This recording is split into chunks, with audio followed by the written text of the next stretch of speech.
So a few weeks ago, I was sitting at home watching the presidential debate. Kamala Harris. Let's have a good debate. Have fun. And it was, She's a Marxist. Everybody knows she's a Marxist. not good. In Minnesota, she went out. Wait a minute. I'm talking now. If you don't mind, please. Does that sound familiar? She went out. Some of the statements and assertions that were made were absolutely laughable. I have concepts of a plan.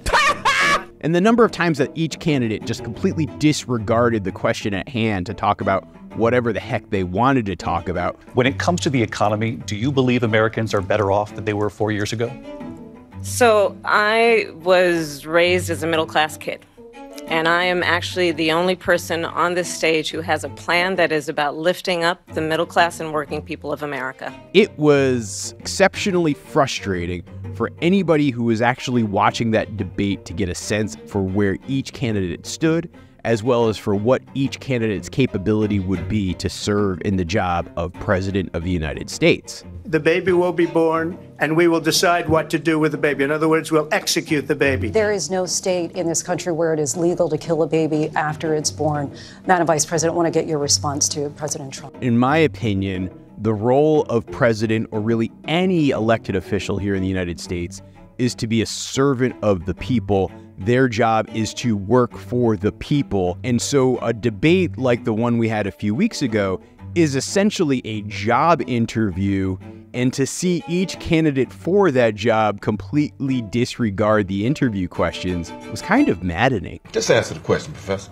And so seeing all of this ridiculousness, it got me thinking, this is the most important job in the United States, arguably one of the most important jobs on planet Earth. And despite that fact, the hiring practices at most Fortune 500 companies are significantly more rigorous than what you see in a presidential election. Before I started this farm, I actually used to work in corporate America. I was at a couple of different Fortune 500 and Fortune 100 companies. And when I think about the process that I went through to get those jobs, or the process that I put other people through to be hired to work for me as part of my team, no, we are not the same. You've got multiple rounds of interviews with various people inside the company. How would I describe myself? 3 words. Hardworking, alpha male, jackhammer. You've got reference checks, you've got background checks, you've got drug tests, fine-tooth comb examinations of your social media accounts. I've had jobs where I had to pass a physical. Thank you, Doc. You ever serve time? And meanwhile, the requirements for being able to run for president are, were you born in the United States? Yes or no? Are you over the age of 35? Yes or no? And most importantly, have you been a United States resident for the past 14 years? Yes or no? And so seeing this great disparity between the rigors of the hiring practices in corporate America versus how we hire the President of the United States, it really made me want to explore this question deeper. In fact, what I really want to do is take both presidential candidates and give them formal job interviews. But unfortunately, both the Harris campaign and the Trump campaign failed to respond to my request for job interviews. But I am a very persistent individual, and the presidential election isn't the only election happening right now. And in fact, here in the Northeast Kingdom of Vermont, our state senator, so the senator that represents our district in the capital city of Montpelier, and really plays a significant role in representing both me and my farm in the legislative process here in Vermont. Well, our state senator, who's served in that role for, I think like 20 plus years, she's actually retiring. And there are 2 new candidates running for the role. And so I reached out to both of them to see if they would be willing to sit down with me for job interviews for the role of my state senator. And shockingly, they both said yes. Most interviews, no matter what the industry, are designed to assess a few key areas: professionalism, interest in the job being offered, fit for the job, including applicable skills, and personality. Here are some tips on the do's and don'ts of interviewing. Now, over the course of my corporate career, I probably interviewed more than 1,000 different people for hundreds of different roles. But to be quite honest, I've never really ever interviewed a political candidate for a job. And so I decided to reach out to some old friends that I have who work in HR for some advice. In terms of like recruiting leaders, whether it's to run a company, run a department, run a function, I've definitely been involved on that side of the house. What are some of the traits and characteristics you're typically looking for those types of roles? Emotional regulation, emotional intelligence. Can they handle stress? What kind of self-management do they have? Are they someone who freaks out easily? Most of the things that we're looking for are competency-based, and you'll find this more at the Fortune 500 companies. It could be things like strategic thinking. It could be things like cultural fit, collaboration, learning agility, creativity, or innovation, all depending on what you're looking for that particular role and what that company values. If somebody needs to lead a country, tell me about specific examples of what you've done in the past to show us what kind of leader you are, what kind of results you can get. Really diving into that job description is so incredibly important. What do we actually need this person to do? Let's remind everybody of those 7 priorities and let's find the best candidate for that job. So what am I actually looking for in my state senator? Well, I guess if I was going to make a sketch of my perfect political candidate, they would combine the charisma and leadership of Barack Obama, the pragmatic and fiscally conservative approach of Angela Merkel, a lot of the people-minded policies of Bernie Sanders, all supported by the brilliant mind of Benjamin Franklin. Now, I know that seems like a rather odd Frankenstein's monster, but I guess if I was going to ask for something, it would probably look like that. Vote for me this November. I'm Berngela Frank Obama, and I approve this message. But the truth of the matter is, there really is no such thing as a perfect political candidate. And every time we vote in every single election, we simply have the choices in front of us, and we have to make the best possible choice. When I look at the 2 candidates available for state senator in Caledonia County, what I'm faced with is a choice between Scott Beck, a moderate Republican candidate who has a really good track record of serving as a state representative, or Amanda Cochran, a Democrat who's been endorsed by the incumbent Jane Kitchell and has some really good experiences running nonprofits that serve the community. And now for me to figure out who's the best possible candidate, I really got to sit down and do the interview. So yeah, I made them come down to my farm and do the job interviews inside my barn. All right, Jen, you're getting tossed. Come on, sweetie. Really, first off, what I wanted to start with is, tell me about yourself. Like, who are you? What's your background? Kind of where'd you come out of? Knowing I always wanted to work in the nonprofit field. I always wanted to give back. I always wanted to help people. And so I knew I wanted to do that. And so after college, I ended up going into AmeriCorps, where I was running an after-school program. And so it drove me to go back and get my MBA for nonprofit management, and then to take many different roles in the nonprofit setting. So from child welfare to social, to environmental justice, to gender-based violence and prevention and substance misuse, in order to apply what I learned around balancing budgets and being, efficient in the way you do your programming and evaluating what you're doing to make sure it's working. I've been an educator at St. Johnsbury Academy since 1999. I teach social studies. My wife and I, we own the bookstore in St. Johnsbury. And I've been in the legislature for 10 years, finishing my 5th term. After covering some of the getting to know you questions and job experience questions, we decided to dive into some of the major issues facing the state of Vermont, like education. How do you find this balance between, a good school system that really supports the education for students in Vermont, but then at the same time, people are almost getting to the point where they're being priced out of their home? The biggest problem with our education fund is it lacks transparency. The amount of money you spend in education is not the biggest indicator of how good of an education you offer. The biggest indicator of the quality of education is the quality of your teachers. Our kids are the future. I have 3 kids. We want this to be the best possible experience for them. But we can't do it in a way that Vermonters can't stay in Vermont anymore. And so something definitely needs to give. If I look at the challenges that a state like Vermont's facing right now, right?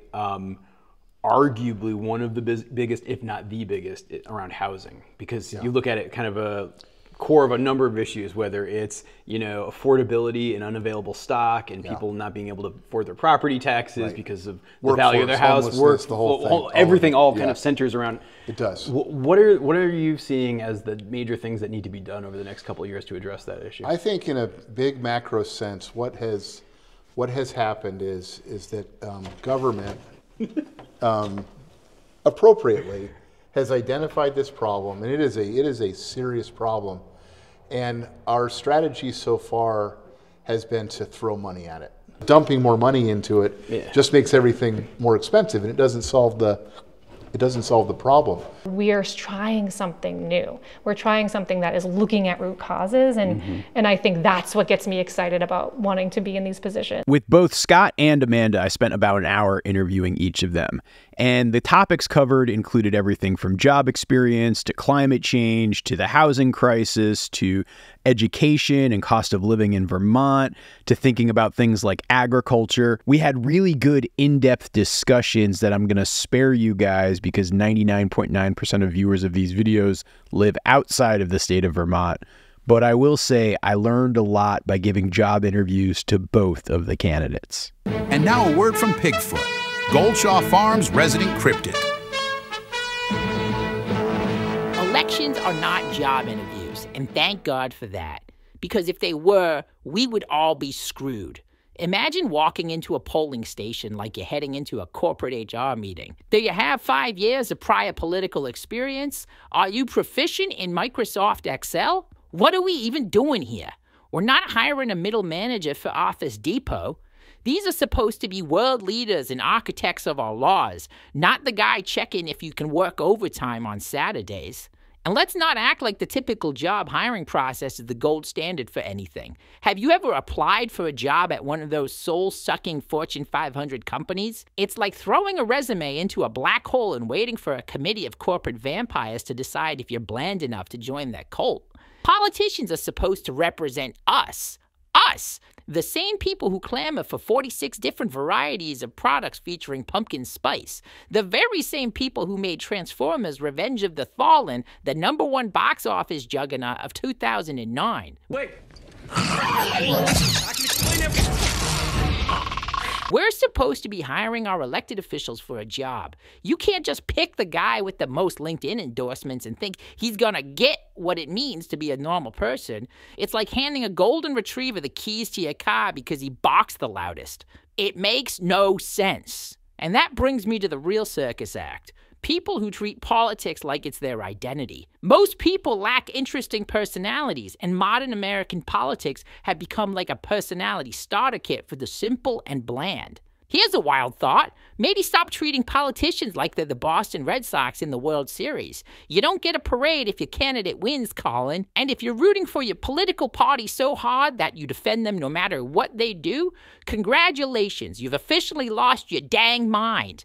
Suddenly, it's not about the policies anymore, it's about winning. They could back a candidate who sets fire to a national park, but if they're wearing the right color hat, somehow it's all good. In the end, what happens? You stop caring about reality. Who needs the truth when you can just chant slogans and call it a day, right? Meanwhile, your quote-unquote team is out there drafting laws with all the finesse of a drunk toddler. But as long as they win, who cares about the consequences? We are collectively playing Russian roulette with democracy, and everyone's just out there high-fiving after every single click. But what do I know? I'm just a fugitive pig who lives in the woods. Of course, the idea of treating our elected officials like they were some sort of job candidate at a big company is kind of silly and absurd. But the underlying point behind it all that I think is really important for everybody watching this video to consider, it is the fact that we as the people have a role to play in democracy. And if we are going to truly have democratic republics that remain thriving and functional democratic republics, we all need to get involved and we all need to participate. And that's not me saying that everybody needs to run for some sort of office, but for every time there's an election in your country, in your state, in your province, in your municipality, you should really take the time to pay attention to the issues, find out where the different candidates stand, and really engage in the process. And so as we're coming up to our election in a couple of weeks here in the United States, I encourage you all to participate. And really for anybody around the world in a democratic republic, really embrace your role in the process and be an active participant, but also avoid being a sycophantic cult member. What cult? Was this a cult? I had no idea this was a cult. Way. We'll say the term cult It's a little judgmental. I would say the same thing, yeah. Not knowing the full doctrine. Now, I know this entire video is probably going to prompt the question of, after doing my interviews with both Scott and Amanda and sitting down with them, what is my reaction and how am I going to vote? And so, yes, let me start with my reaction, which is, number one, I really enjoyed meeting both Scott and Amanda. And so after having my conversations with both of them, I can say with great confidence that neither candidate that we have as an option is an incompetent boob who might kill us all. In fact, I would be very happy to vote for either one of them. But legally, I'm only allowed to vote for one of them. I think Scott impressed me as a very pragmatic and thoughtful guy with a lot of exceptional related experiences, which has him extremely well versed on all of the major issues that our county is facing. And when it comes to Amanda, I think she has a lot of great new ideas to bring to the table that could change things up for how we think about a lot of our problems in our county and in our state. And I think a lot of those ideas could have a very big impact. And so admittedly, it's a very hard choice for me right now. You know, it's been about 22 years since It's been about 26 years since I first got the right to vote. And over that period of time, I have actually never voted for a Republican candidate for president. But at the same time, in all three of the Vermont governor elections I've been able to participate in, I have always voted for the Republican candidate, Phil Scott. And I'm sure this one's going to cause great debate down in the comment section of this video, but I do consider myself roughly middle of the road, maybe leaning a little bit left of center. Left of center, my butt. And so when I add my own perspective on top of choosing between two candidates who I would say both actually feel relatively in the center of that ideological spectrum too, but in this upcoming election, I do plan to vote for Amanda Scott Beck. I know, you guys, I'm kind of taking the coward's way out, but at this point, as I'm recording this video, I still don't exactly know which way I'm going to vote. And sometimes I think we all have to acknowledge that in elections, sometimes the choice is not all that clear. But regardless of where you stand on your overall available slate of candidates this fall, you have a responsibility to be an educated consumer and participant in democracy, and you need to do some research. You need to figure out who's the right candidate for you, and you need to think about who you want in that job working for you and your community. I'll leave some resources down here if you are in the United States and you want to learn how you can register to vote. And if you're looking for a palate cleanser and something different to watch, I'll leave a link for a video I made about the big lie of the Back to the Land movement. Thanks for watching, everybody.